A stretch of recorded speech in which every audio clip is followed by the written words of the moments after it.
नमस्कार, the ground network में आपका स्वागत है। मैं हूं आपके साथ विक्रम इंदौरा। आज मैं हिसार जिले के गांव डोभी में हूं और आप देख सकते हो हमारे साथ खास बातचीत करने के लिए आज़ाद सिंह हिंदुस्तानी जुड़ चुके हैं।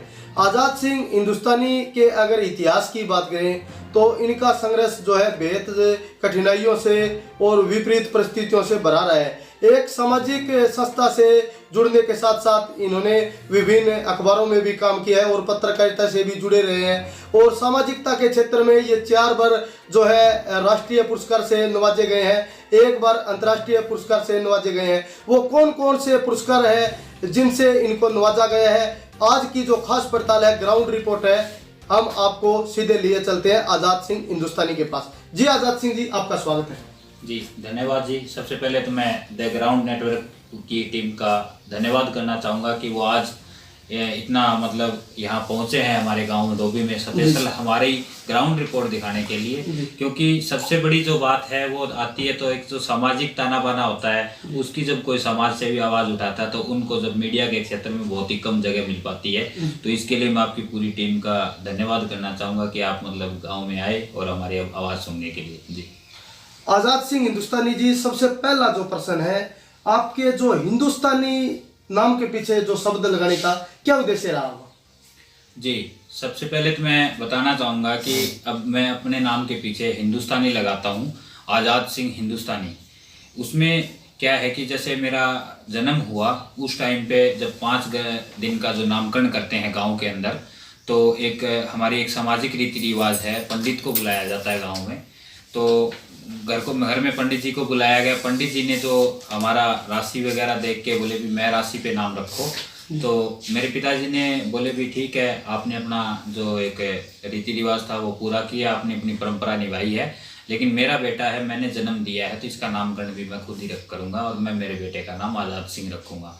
तभी से लेकर के आज तक मैं बचपन से ही मेरे अंदर इस नाम के पीछे जो आज़ाद सिंह नाम था मेरा, उसके पीछे मेरे अंदर एक देशभक्ति की भावना जुड़ी रही है। उस देशभक्ति की भावना के पीछे ही, और मैं जब क्लास टू क्लास आगे पढ़ता गया और 9th और 10th की बात है कि मैंने देखा, एक समाज के बारे में पढ़ा और देखा कि ये जो पॉलिटिक्स लोग हैं ये सिर्फ अपनी चूल्हे की रोटियां सेकने के लिए ये समाज को आपस में ऐसे लड़ाते हैं, जाति पाति का जहर घोलते हैं। ये सोच करके मेरे दिमाग में आया कि यार मैं कैसे यहाँ समाज के अंदर मैंने जन्म लिया है और कैसा मेरा समाज होता जा रहा है, कहीं ना कहीं ऐसा कुछ नई दिशा दी जाए, समाज को एक नई पहल दी जाए कि हम कुछ अच्छा कर सकें समाज के लिए। तो मेरे मन में एक विचार आया कि मैं अपने नाम के पीछे हिंदुस्तानी लगाऊं, क्योंकि मैं हिंदुस्तान का रहने वाला हूं और मेरा ना ही कोई जाति है ना ही कोई मेरा धर्म है, मैं हूं तो हिंदुस्तानी हूं और हिंदुस्तान का रहने वाला हूं, इसलिए मैंने मेरे नाम के पीछे हिंदुस्तानी लगाया। जी, और अगर हम अगला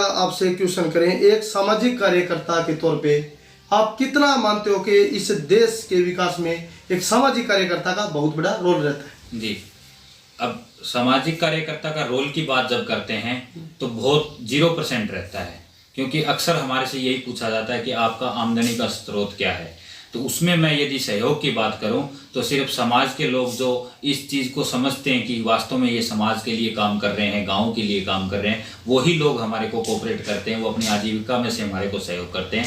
बाकी रही बात सरकार की या किसी और अन्य नेता की हम बात करें तो आज तक हमारे को ऐसा कुछ ही सहयोग नहीं मिला, ना वो देते हैं ना। और इलेक्शन के टाइम में कुछ और होता है लेकिन बाद में 5 साल हमें कुछ और ही देखने को मिलता है। इस तरह का हमारे को कोई सहयोग नहीं मिलता। इसलिए जब वो सहयोग ही नहीं करते तो हम वो लाखों दूर को बात है कि हम सोच भी नहीं सकते कि हमारा भी वो कहीं ना कहीं सहयोग लेंगे। एक सामाजिक कार्यकर्ता होने के नाते आपने उन तमाम बाधाओं को झेला, तमाम विपरीत परिस्थितियां आपके सामने आई, तो किस प्रकार उनका आपने डटकर मुकाबला किया?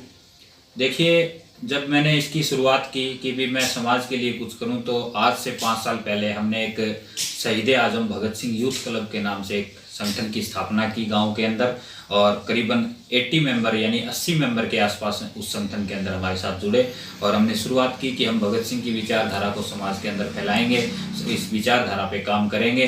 तो उस समय भी हमारे सामने बहुत सी परिस्थितियां आई कि ये अपने लिए कर रहे हैं, ये कुछ और करेंगे, ये गांव का नुकसान करेंगे, गांव का पैसा खा रहे हैं, इस तरह की बातें बहुत कुछ सुनने को मिलने आई। लेकिन मैं ये कहता हूँ कि अकेले चले थे और काफिला हमारे साथ जुड़ता गया। मैं इस चीज़ को स्वीकार करते हुए इस राह पे हम काम कर रहे हैं। और हमेशा मैं जब भी मेरा कोई प्रोग्राम होता है तो मैं एक बार शायर के माध्यम से हमेशा युवा साथियों को एक संदेश देता हूँ कि है समय नदी की बाढ़ में अक्सर सब बह जाया करते हैं, है तूफान बड़ा प्रबल पर्वत भी झुक जाया करते हैं। अक्सर दुनिया के लोग समय में चक्कर खाया करते हैं और कुछ समाज सेवी और जो युवा संगठन में जो साथी होते हैं वही कुछ चल करके आगे इतिहास बनाया करते हैं। इस तरह की बातें हम मतलब समाज के अंदर देते हैं ताकि समाज वो मतलब हमारे साथ जुड़े। और मैं ये हमेशा कहता हूँ कि इनकार किया जिन्होंने हमारा बुरा समय देखकर, हमारा भी वादा है उनसे कि हम एक ऐसा समय लेकर के आएंगे कि उनको मिलना पड़ेगा हमसे समय लेकर। हम समाज के लिए वो काम कर जाएंगे कि समाज हमारे से पूछेगा कि हम ये काम कैसे करें, क्योंकि हम सही दिशा देंगे समाज को, सही काम समाज के लिए करेंगे। चाहे कितनी भी विपरीत परिस्थितियाँ आए, चाहे कितना भी विरोध करे, हम डट कर के सामना करेंगे। चाहे वो हमारे को कुछ भी करे, मतलब जूते मारे या कैसे भी गालियाँ दे, लेकिन हम सब सहन करते हो। क्योंकि वो भगत सिंह के एक लेख था कि मतलब जो गालियाँ, जो लोग पागलपन उनको कहते थे, वो उनके लिए मतलब पत्थर और उसका काम नहीं करते थे, वो उनके लिए एक फूलों के हार थे। तो हम उस नीति से काम करते हैं, समाज के लिए काम करते हैं। तो जो भी कठिनाइयाँ बाधाएं आती हैं उनको वो अपने आप दूर हो जाती है हमारे पर कुछ नहीं। आपने उन तमाम बाधाओं को झेला, उन कठिनाइयों को झेला, और वो कौन से कार्य रहे होंगे जिन कार्यों को आज अगर आप आज मीडिया के सामने उनको बयां करें तो लोगों में एक प्रेरणा की भावना जागृत हो, हर युवा चाहे कि मैं भी आज़ाद सिंह हिंदुस्तानी बनूं और उस जैसा कार्य करूं। कौन से कार्य रहे होंगे, आप सीधे ग्राउंड लेवल पर वो बातें बताएं। जी, सबसे पहले मैं बताना चाहूँगा कि हमने गांव के अंदर जब संगठन की शुरुआत की तो गांव का जो मेन बस स्टैंड है उस पर करीबन 1 एकड़ जगह हमने चुनी। उस जगह के अंदर लोग क्या था, खुले के अंदर घूमते थे, वहाँ कूड़ा करकट डालते थे, गंदगी फैलाते थे। तो हमारे मन में एक विचार आया कि क्यों ना लोगों के मन में यहाँ घूमने के लिए एक पार्क बनाया जाए। तो हमने भगत सिंह का एक स्टैचू बनवाया गांव के अंदर, और उसके स्टैचू के माध्यम से हमने वहाँ एक पार्क का, भगत सिंह के नाम से ही पार्क का नामकरण कर दिया। तो जब हमने पार्क बनाया तो हमारे अंदर एक सोच थी कि हम गांव के लिए कुछ ऐसा करें, कुछ अच्छा करें, ताकि गांव के लोग यहाँ घूमें, सुबह एक अच्छी ऑक्सीजन मिले, गांव को अच्छा बाहर से सुंदरता बने। लेकिन उसमें भी हमारा विरोध हुआ, लोगों ने कहा कि इसमें पैसे खा गए और है। लेकिन मैं उस दिशा में चलता रहा। आज वही लोग जिन्होंने विरोध किया था वही लोग हमारे को ये कह रहे हैं कि यदि इसका विरोध ना करते तो आज ये पार्क और ऊंचाई और बुलंदियों को छू जाता। मतलब हमारे को ये बातें सुनकर के एक संतुष्टि होती कि कहीं ना कहीं उनको हमारी बातों पे विश्वास तो हुआ। इसी तरह जैसे हम ब्लड डोनेशन की बात करें तो शुरू में हमारा विरोध हुआ कि ये खून बेचते हैं और है, लेकिन आज जब हम बात करें उस चीज़ की, तो जब ब्लड डोनेशन की बात आती है तो एक आवाज़ पे सैकड़ों युवा एक साथ जुनून के साथ मतलब ब्लड डोनेट करते हैं। तो हमारे को खुशी होती है कि हमारी मुहिम कहीं ना कहीं काम कर रही है। जब बात आती है बेटियों की शादी की तो हम मतलब जब कोई सहयोग की बात करते हैं तो युवा अपना जैसा भी उनका सहयोग रहता है वो आगे हाथ बटाते हैं। चाहे वो शिक्षा के क्षेत्र की बात हो, चाहे वो किसी भी प्रकार के मेडिकल कैंप की बात हो, हमारा हर तरफ से सहयोग मिलता है। कोई बात नहीं है, विरोध भी करते हैं, लेकिन विरोध के साथ साथ सहयोग ज़्यादा मिल रहा है। तो हमारे को ये लग रहा है कि हम कहीं ना कहीं हमारी जो मुहिम है, हमारा जो लक्ष्य है, उसकी तरफ बढ़ते जा रहे हैं और एक दिन हमारे को सफलता जरूर मिलेगी। कर चले हम फिदा जाने तन साथियों, अब तुम्हारे हवाले वतन साथियों। जी, भगत सिंह ने स्पष्ट लिखा है कि विचारों को पढ़कर बदलाव नहीं आता। जी, विचारों को पढ़कर बदलाव नहीं आता, विचारों पर चलकर बदलाव आता है। आज हम देख रहे हैं जो युवा साथी है वो भगत सिंह की विचारधारा से आज भी अनभिज्ञ है, उनको इस बारे में ध्यान नहीं है। हालांकि भगत सिंह के जो नारे हैं उन नारों में वो ज्यादा विश्वास करता है, लेकिन उनके साहित्य की ओर ध्यान नहीं है। इस बारे में आपका क्या विचार? सही कहा आपने कि मतलब लोग उनके विचारों को कम पढ़ते हैं। आज की जब युवा पीढ़ी की बात की जाए तो वो कहीं ना कहीं नशे की तरफ बहुत ज़्यादा अग्रसर हो रही है और अन्य एक्टिविटियों की तरफ ज़्यादा ध्यान है। लेकिन जिन लोगों ने हमारे देश के लिए अपने प्राण न्यौछावर किए, हमारे देश को आज़ादी दिलाई, आज हम उन शख्सियत को भूलते जा रहे हैं। लेकिन ये जो उनका बलिदान है, मैं ये कहता हूँ, वो कहते हैं ना, एक माँ बाप के लिए कहावत होती है कि माँ बाप के लिए हम यदि अपनी खाल की जूती भी बनवा दें तो उनका हम कर्ज नहीं उतार सकते। वही सेम बात ये है कि आज हम जो आज़ादी की जो सांस ले रहे हैं इस देश के अंदर, वो जो बलिदान है, वो जो सांस है, वो कहीं ना कहीं उन्हीं लोगों का हिस्सा है, उन्हीं लोगों की बदौलत दे रहे हैं। तो मैं अक्सर युवा साथियों से गांव में चर्चा करता हूं भगत सिंह के विचारों की, भगत सिंह के बातों की, वो किस तरह का समाज चाहते थे और आज हम किस तरह के समाज में अपनी मतलब चल रहे हैं, किस तरह का समाज आज हमारा आगे बढ़ता जा रहा है, उन बातों को भुला करके। तो इस बातों को मतलब याद रखते हुए मैं एक छोटी सी बात और बताना चाहूँगा मेरे परिवार से जुड़ी हुई। मेरे 2 बेटे हैं और मेरा खुद का नाम आज़ाद सिंह है, और पहला बेटा हुआ तो उसका नाम मैंने रखा चंद्रशेखर, और सेकंड बेटा हुआ तो उसका नाम मैंने रखा भगत सिंह। ये नाम रखने के पीछे मेरा यही उद्देश्य था कि आने वाली पीढ़ियां कहीं ना कहीं उन शख्सियत को ना भूल जाए, कम से कम इनका नाम भगत सिंह होता, उस नाम से याद तो रहेगा कि हमारे देश में कोई भगत सिंह हुआ है। इसी की बदौलत मतलब ये हम काम करते जा रहे हैं, युवाओं को बताते हैं कि भी भगत सिंह ने क्या काम किए, किस तरह की हम समाज चाहते हैं, किस तरह के वो समाज चाहते थे। अक्सर मैं आज़ाद सिंह जी, आपको वो कौन कौन से जो पुरस्कार हैं जो आपको एक सम्मान के तौर पर दिए गए? जी, पुरस्कारों की बात करें तो मेरे को 4 राष्ट्रीय अवार्ड और 1 अंतर्राष्ट्रीय अवार्ड, 1 वर्ल्ड पीस एम्बेसडर की उपाधि मिल चुकी है। और एक समाजसेवी के लिए यही सबसे बड़ा सम्मान होता है। उसको थोड़ी खुशी होती है, उसका हौसला अफजाई होती है कि भी उसको भी कोई ना कोई सम्मान दे रहा है, क्योंकि समाजसेवी कौन होता है? सभी अपने लिए करते हैं, अपने स्वार्थ के लिए करते हैं, लेकिन जो समाज के लिए करता है वो समाजसेवी होता है। और हम जब भी कोई समाज सेवा करते हैं तो ये सोच के करते हैं कि हम अपने लिए नहीं, समाज के लिए कर रहे हैं। तो हमारे को जब इस तरह के पुरस्कार दिए जाते हैं तो एक अंदर से अलग सी ऊर्जा हमारे अंदर आती है कि समाज के लिए कुछ और अलग से हम ऐसा करें। तो इसमें मैं बताना चाहूँगा, एक पंडित दीनदयाल उपाध्याय राष्ट्रीय पुरस्कार मिल चुका है मुझे, एक इंटरनेशनल ग्रेट आइकॉन अवार्ड मिल चुका है, एक नेशनल ग्रेट आइकॉन अवार्ड मिल चुका है, और एक शौर्य अवार्ड नाम से मतलब मिल चुका है। एक विश्व शांति मिशन संगठन है 206 देशों के अंदर, उसमें मेरे को वर्ल्ड पीस एम्बेसडर की उपाधि से नवाजा जा चुका है ये अवार्ड में। तो एक समाजसेवी होने के नाते आप कैसा फील कर रहे हो?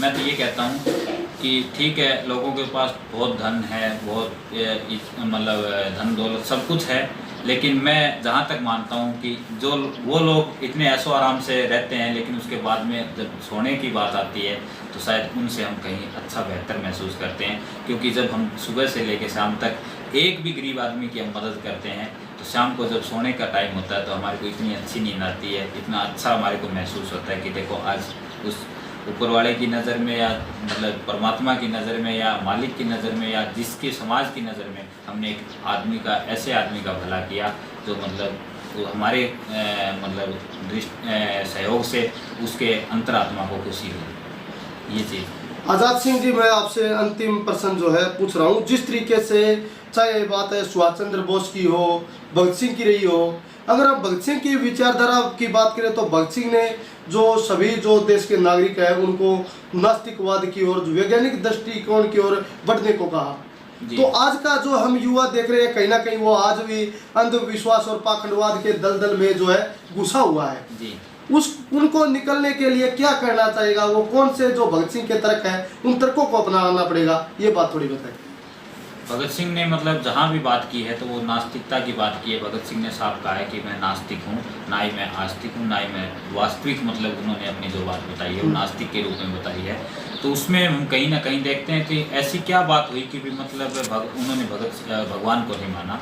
तो मतलब उन्होंने एक बात कही थी कि भी मैं मतलब आज यदि भगवान से कुछ प्रार्थना करूँगा और करूँगा तो मैं उसकी गुनाह में मतलब ये होगा कि भी मैं मतलब मौत से डर गया, यानी मेरे को जो सज़ा मिल रही है उससे मैं डर रहा हूँ। इस तरह की बातें उनके मन में थी, तो इसलिए उन्होंने कहा था कि भी मैं भगवान को नहीं मानता, मैं जो कुछ हूँ मैं मतलब नास्तिक हूँ।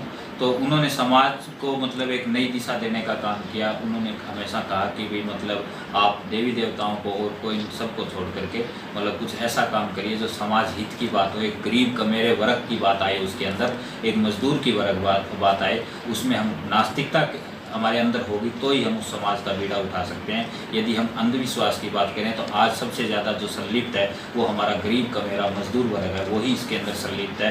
और जो बड़े बड़े उद्योगपति है वो उनको अपना एक मतलब क्या बोलेंगे, आमदनी का कहेंगे या फिर मतलब ऐसे आय का साधन बना चुके हैं कि उन लोगों को लूटा जा रहा है। जी, तो आपसे मिलकर बहुत खुशी हुई। तो आज़ाद सिंह हिंदुस्तानी जी, आपका बहुत बहुत शुक्रिया। बहुत बहुत धन्यवाद जी आपका भी और आपकी पूरी टीम का कि आपने हमारी इतनी आवाज़ उठाने के लिए आप यहाँ तक पहुँचे। और हम चाहेंगे कि जब भी हमारे सामाजिक काम होते हैं तो हम आपसे भी मतलब बार बार कांटेक्ट करेंगे कि आप हमारी बातों को उठाएं। हमारे गांव की कोई समस्या है, हमारे आसपास इलाके की कोई समस्या है, कोई समाज की समस्या है, किसी भाई गरीब का मेरे वर्ग की समस्या है, वो ज़रूर उठाएं। और मैं तो ये कहता हूँ उठानी चाहिए। और एक बार पुनः आप सभी का धन्यवाद। बहुत बहुत शुक्रिया। ये थे हमारे साथ आज़ाद सिंह।